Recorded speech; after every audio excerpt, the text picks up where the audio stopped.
ویسے پڑھنے کے لیے تو کئی کتابیں موجود ہیں، پر کیا ایسی بھی کوئی کتابیں ہیں جو ہمیں دنیا اور آخرت دونوں میں فائدہ کرے؟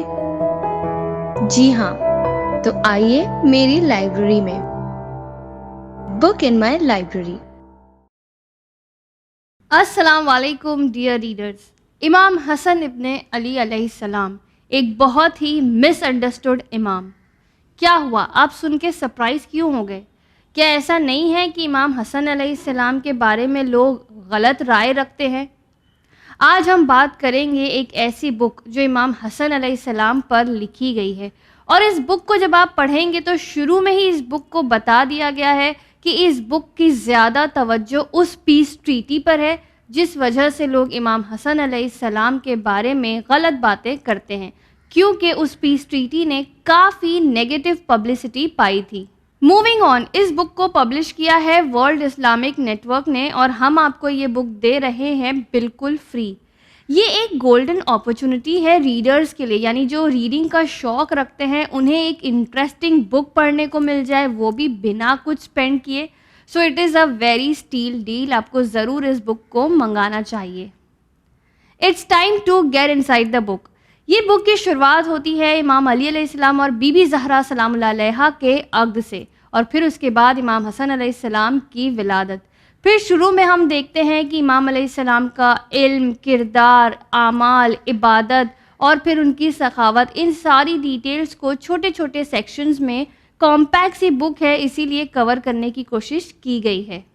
خیر، ان کی امامت کے چیپٹر سے شروع ہوتا ہے کہ کس طرح امام حسن علیہ السلام کو مجبور کر دیا گیا حاکم شام کی زبردستی صلح پر۔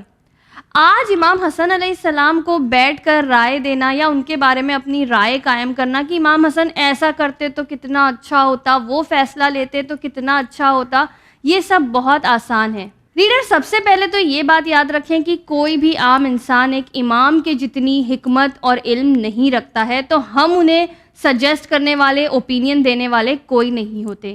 سیکنڈلی، میں آپ کو اس بک کو اسی لیے ریکمینڈ کر رہی ہوں تاکہ آپ کو پتہ چلے کہ اس دوران کے کیا حالات تھے، کیا واقعات تھے جو امام حسن علیہ السلام کو یہ سٹیپ لینا پڑا۔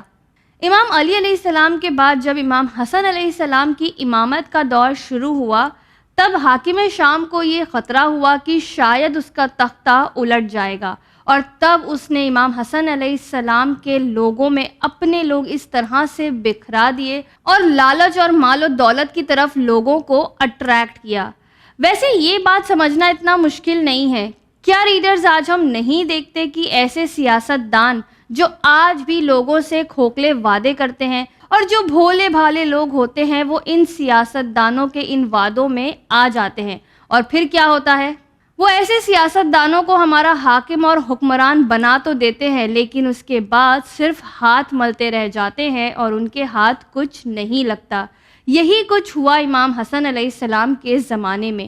اس طرح سے لوگوں میں کنفیوژن پیدا ہو گیا۔ امام حسن علیہ السلام نے جب دیکھا کہ حاکم شام کے لوگ اس طرح سے ان کی فوج میں گھل مل رہے ہیں اور اس طرح سے ایک ان کے خلاف بغاوت کا ماحول کھڑا ہو گیا ہے کہ امام حسن علیہ السلام کی جان کو خطرہ ہے۔ اس بک میں ہمیں یہ بھی ملتا ہے کہ امام حسن علیہ السلام کے اوپر 3 مرتبہ اٹیک ہوا، یعنی ان کی جان کو اس قدر خطرہ تھا۔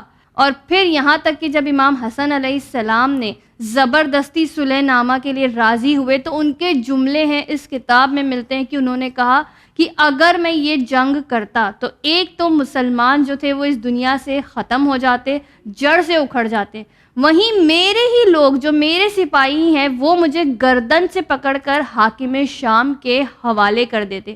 تو آپ سمجھ سکتے ہیں کہ امام حسن علیہ السلام اس وقت کتنے مجبور اور تنہا ہو گئے ہوں گے۔ یعنی آپ سوچیں کہ اگر کوئی بادشاہ ہے اور وہ کسی دوسرے بادشاہ سے جنگ کرنے جا رہا ہے اور اس کے لوگ اتنے زیادہ خلاف ہو جائیں تو کہ اسے ہی گرفتار کر کے وہ اپوزٹ ٹیم کو حوالے کر دیں، تو آپ سوچ سکتے ہیں کہ یعنی اس جو بادشاہ کی کوئی فوج اس کی طرف ہے ہی نہیں، اور یہ ایک بہت ہی افسوسناک واقعہ تھا امام حسن علیہ السلام کے لیے۔ پھر کیا ہوا؟ پھر حاکم شام کے لوگوں نے یہ افواہ اڑا دی کہ دراصل امام حسن علیہ السلام نے تو صلح نامہ پر دستخط کر دی ہے، اور لوگوں میں ایک بار پھر سے بٹوارا اور کنفیوژن ہو گیا. لیکن اگر میں آپ کو ساری بک یہیں بتا دوں گی تو پھر آپ خود کیا ریڈ کریں گے. اسی لیے میں اپنی ڈیٹیلز کو شیئر کرنا یہاں پر روکتی ہوں اور آپ سے ریکویسٹ کرتی ہوں کہ آپ اس فری بک کے لیے ضرور چینل ون سے رابطہ قائم کریں, اسے پڑھیں اور آپ کو بہت سی ایسی چیزیں معلوم پڑیں گی جو آپ آج تک غلط سنتے آئے یا غلط سمجھتے آئے. Until then, keep reading, keep sharing. خدا حافظ.